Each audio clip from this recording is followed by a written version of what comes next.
Manipuri wari pambi senena umnamakpu taram noksari Afghanistan gi phungawari amamuk miyamda kudol tamjarake phungawari asigi mamingna aigi saksangda lanthum haibasini taminarasi matam amada Afghanistan gi awang ithang thangbada laiba Khanabad haiba khungangduda Nur Muhammad kauba lauba nupa ama leirami mahak lairarami amasung isorbu yamna kijarami sara ani fangnaba thabak kanna surami taugi masung maduna nongju thagidamak tungsinba ngamloidorami mahakna magi punsi chupa humang tajarabasu churchki usidawna mahak yamna lairarami nongma mahakna ayukki namaz katladuna lai khuramlami Allah Thaujal haiba nangi thaujal yamna chaubadai aigi punsi chupa khurumjaribasigi aingonda thaujal phanganbiyu mamai thangda aihak ina khullabade mado nangi thaujalna khulhanbani Allah aigi saksang asimak ina khulhanbiyu namaz katpa loiraduna Nur Muhammad mahakki nungtigi thabak engkhangdo tawrami numit khudingi oina mahak nungthilgi namaz tauba matam yaudri fauba hanjin hanjin lai khurumlami mahak ina khunanabagi damak alagi thaujal tabu ningsingduna chap yongna khanduna lairami ala aibu ina khulhanbiyu aihaki saksang asimaktada kayarak hanna alada haiduna ayuk numidang khudingi magi laisol oirami nongma Nur Muhammadna labukta leibak tauringaida magi mafido tingkhangda panduna segairami maduda mahak nungairamde amasung mahakna adumaina amuktang thogalaroi haina khalami mahakna mongsong amagi manakta ahoba ama urami amasung laimaidudagi haijampet pambi masa amasu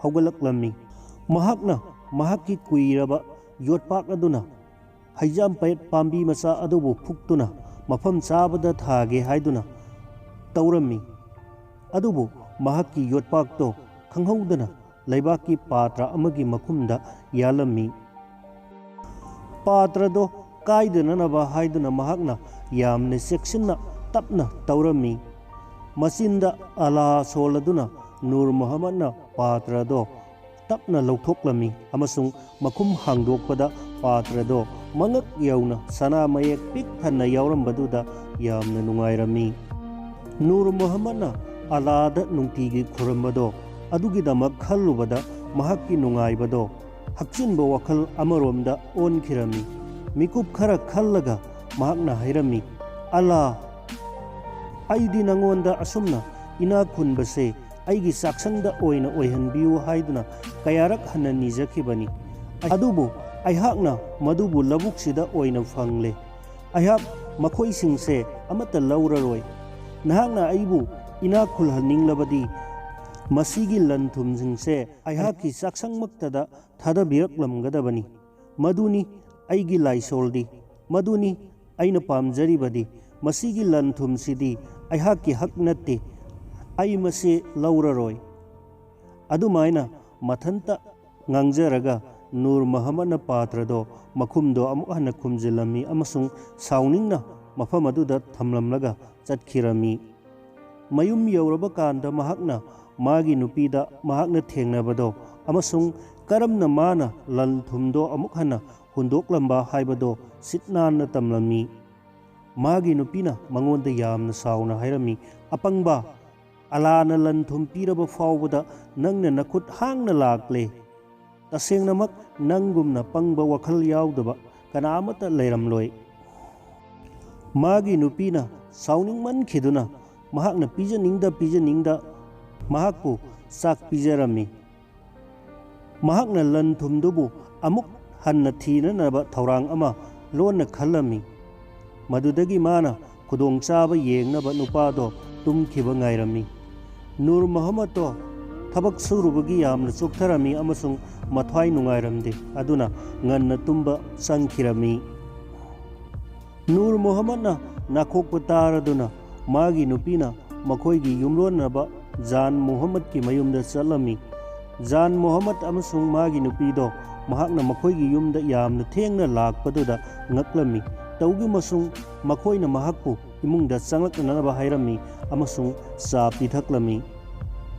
महाकना जान मोहम्मद की नुपीदा मतौ करम तौना मागी नुपाना लबुक्ता हैजामपेट पाम्बी अमा तौरुबदा लन थुम फंगबा अमसुंग मागी नुपा अपंगबदुना मदुबु Alana मखोइगी चाक्संगमक्तदा थादरकपा नत्ते हाइदुना हुंदोक्लंबदुगी मरमदा हाइरम्मी वारियदो लिरम्मी।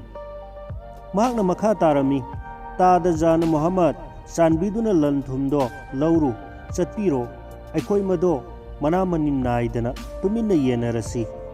जान मोहम्मद छु हाइरिबदुदा यारमी अमसुंग अहिंगदुदा महाकना ताकपा मफम लबुक अदुमक्तदा चटखिरमी। जान मोहम्मदना खोंथांग यांगना अमसुंग थोक्लगदौरिबदो खंदुना मफम अदो तमना लाकपदा महाक तसेंगना नुंगाइरमी। महाकना फंगदौरिबा लनथुम अदुना महाकी लैननबा अके अमौ अमदि तौगदौरिबा मयाम अदु अमसु वाखल अदुम खंदुना चलमी। हौजिक्ति मंगोंदा तागलकपा मफम अदो महाकना उरे अमसुंग पूर्णिमागी थाबु महाकना थागलमी। लैबाकी पात्रदो अहोबा तौथोकपा अमसुंग फुक्तलबा हैजामपेट मनाक्तुदा तादुना लैरम्मी। महाकना लुमलबा पात्रदुबु लैमाइदा थांगलमी। पात्रदुगी मखुम हांगदोकपदा महाकी ख्वाइदगी चावना खंजबा मिकुप अमा ओइरम्मी अमसुंग पात्रदुगी मखुम मदो हांगदोकलमी। अदुबु महाकना येंगबददी मदो हु यामना चेनबा लिनसिंगना पिक थन्ना यावरबा पार्ट अमा ओइरम्मी। महाकना मथमोइ काइरदुना मखुम मदो मसा कंजननबा यामना थुना खुमजिल्लम्मी। जान मोहम्मदना मंगोंदा नूर मोहम्मद की नुपीना यामना पुक्चेल पिकना मिनमदुना सानबनी हाइना खंजरमी। तसेंगना माना मागी मखुत्तो हु चेलबा लिन्ना थलबा पात्रदुदा थिंजिलुरसनु अमसुंग हुदुना मरम ओइरगा सिरसनु हाइना तौरकपनी हाइना खंजरमी। महाकी मचा मसु अमता लैतबदुदा मागा हाइबदी नूर मोहम्मद की नुपी मागी नुपागना मागी लेजरीबा लनथुमसिंग अदुदा मियेंग संगलकपा सोइद्रे हाइना खंजरमी। फै खंगनीदना नूर मोहम्मद अमसुंग महाकी थौरांगलिबी नुपीदा अइना मसिबु अमुक हन्ना पीगनी हाइना जान मोहम्मदना मथनतना हराउना खंजरमी। जान मोहम्मदना माबु कनामतना उदनबा लुमलबा पात्रदो पुदुना चिक्लबा खुंगंगदुदा लोना चलमी। नूर मोहम्मद की मयुम यौरदुना महाकना मी लोइना तुमख्रबरा हाइना लोना येंगलमी।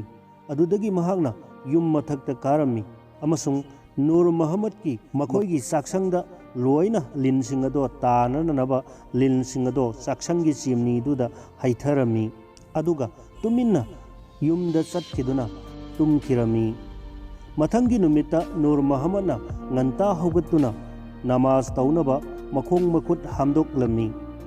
इरुजरबा मतुंगदा चाक्संगदा लाक्लमी अमसुंग अफगानगी फिदादो लाई खुरमनबा संदोकलमी।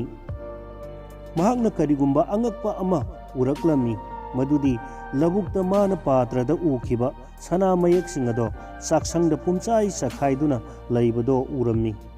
नूर मोहम्मदना तौरिबदो मसा मथनतना थाजरमदे महाकना लाई खुरम खुरमना मखुत्तो वांगना थांगतुना हाइरमी अला हौजिक्ति इरलसे लौजरगे हौजिक्ति खंगले नंगना अइबु लनसिंग असे फंगहन्निंगले अइना निंगजबदुदा नंगी मपाल नाइद्रबा थौजालना मखोइसिंग असिबु अइगी चाक्संगदा थंबीररे अयहाक तसेंगना तौबिमल खंगबा उच्चरी। असुमना अलाबु हन्ना हन्ना थागतजदुना खुरमजरमी। मदुगी मतुंगदा नूर मोहम्मद अमसुंग महाकी नुपीदो इना कया खुनबा ओइदुना नुंगाइना मतम सांगना पानमिनखिरमी।